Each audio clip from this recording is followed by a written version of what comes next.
यानी चलो तब छूट जाओगे, जेल खाने से बाहर हो जाओगे। और नियम के विरुद्ध चलोगे तो मतलब है कि फिर आप सजा मिल जाएगी, उसकी सजा अलग है। यहाँ का नियम तोड़ो तो यहाँ की सजा मिल जाती है, 5 साल की, 2 साल की, 1 साल की, 10 साल की। ज्यादा गलती करो तो फांसी हो जाती है।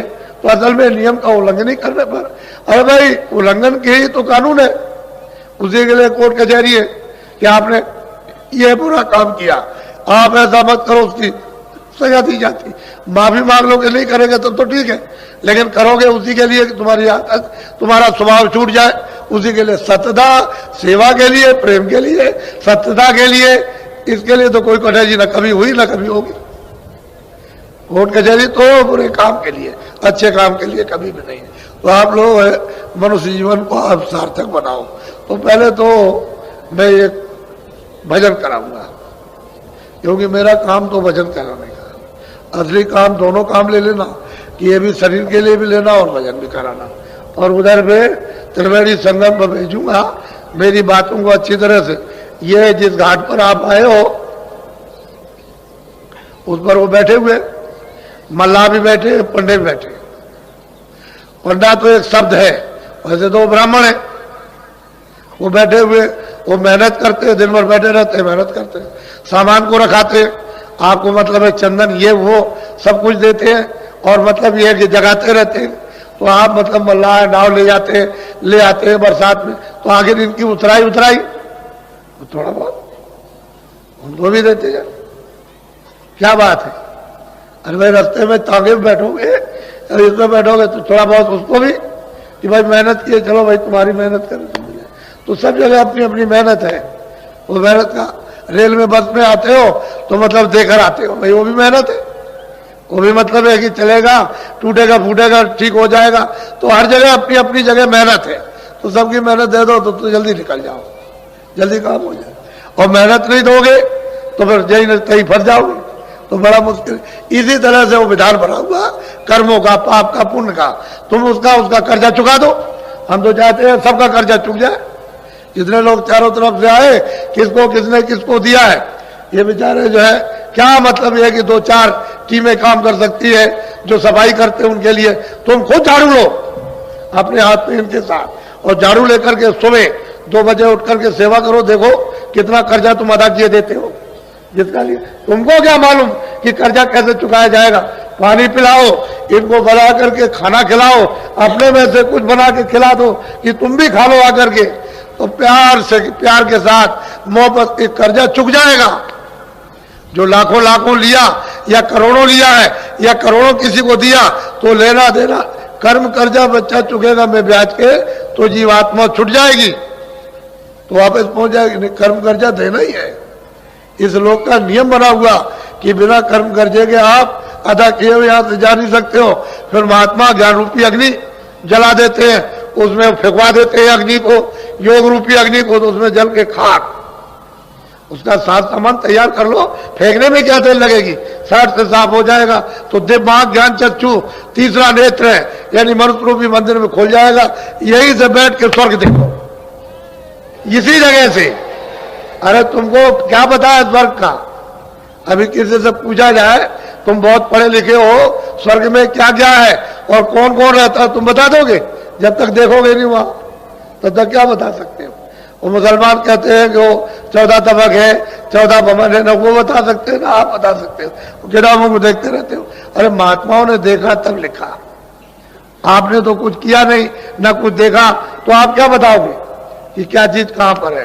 तो देखो स्वर्ग में कितनी बड़ी बड़ी नदियां, कोई स्वर्ग इतना है, ये छोटा सा, ये जितना आपका मृतलोक है, इससे जितना पूरा विश्व जो, इससे मतलब कितने करोड़ों हिस्सा ज्यादा, यानी कितना ज्यादा तो स्वर्गलोक है। उसमें कितनी बड़ी बड़ी नदियां, ये तुम्हारी सब नदी ऐसे सारे संसार की ऐसे चला दी जाए एक नदी बनाकर, तो वहां इतनी सी मालूम होगी, ऐसी बड़ी बड़ी नदियां बह रही।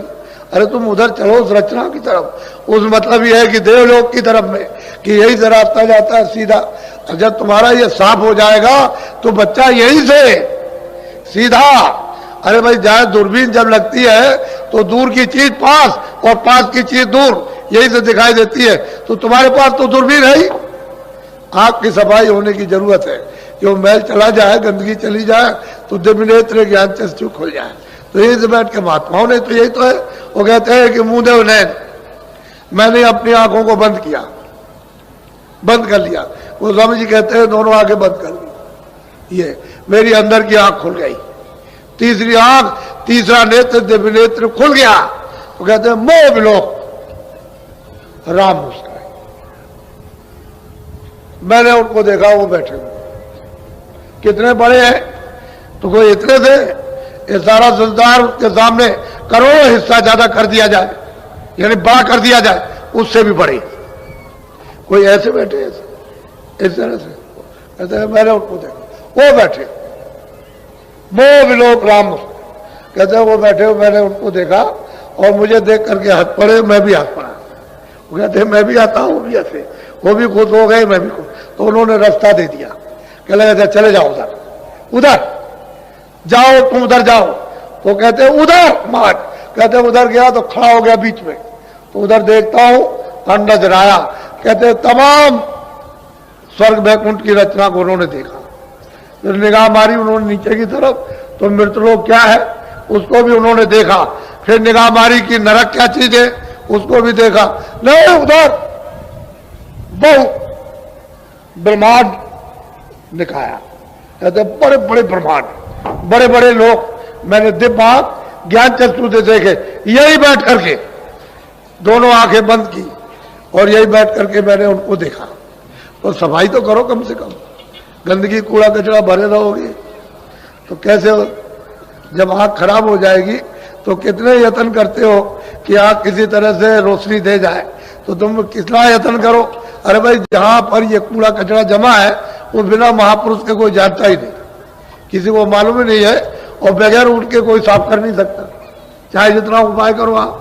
तो उनको मालूम है इसकी जुक्ति के कूड़ा कचरा किस तरह से ये साफ होगा। तो जब वो रास्ता बता देंगे, दरवाजा बता देंगे, तो टालो, थोड़ी सी मेहनत निमित्त मात करो। बाकी तो वही करेंगे, बगैर उनकी मेहनत के काम नहीं होगा। तो थोड़ा निमित्त मात करो कि चलो हम भी करेंगे, तो दोनों की मेहनत जुड़ जाए, तो सुलभ हो जाएगा, सहज हो जाएगा, आसान हो जाएगा। तो चीज आपके पास सब कुछ है और आपको सब बताऊंगा, घबराने की जरूरत नहीं। मैं तो सबको देने के लिए आया हूं कि सबको मिल जाए, सबका फायदा हो जाए, सबका लाभ हो जाए। हमको काले पीले नीले और सफेद से, ऊंचे नीचे से क्या मतलब? मनुष्य होना चाहिए, उसमें जीवात्मा है ही। जब मनुष्य है, चलता फिरता बोलता देखता, तो जीवात्मा, तो उस जीवात्मा का बेचारी का लाभ हो जाए, ये तो चाहता है। इसलिए आप लोग बड़े सौभाग्यशाली हो कि आपकी बार ये अवसर आपको 10 दिन का मिला। ऐसा अवसर आपको 10 दिन का कभी मिलता नहीं। ये बहुत दिनों के बाद पड़ा, और आज से 25 से फरवरी से और 6 मार्च तक जो इतना योग है, वो इतना 100 वर्षों में भी नहीं पड़ा। ऐसा ये सुयोग है, शुभ घड़ी है। क्योंकि आध्यात्मिक शुभ घड़ी है, वो मतलब भौतिक आपके पत्रावाली नहीं। पत्रावाली तो बराबर चलती रहेगी, वो तो बराबर गिरोह का अपना काम चलता रहेगा उसके को लिए। लेकिन ये आध्यात्मिक, ये जो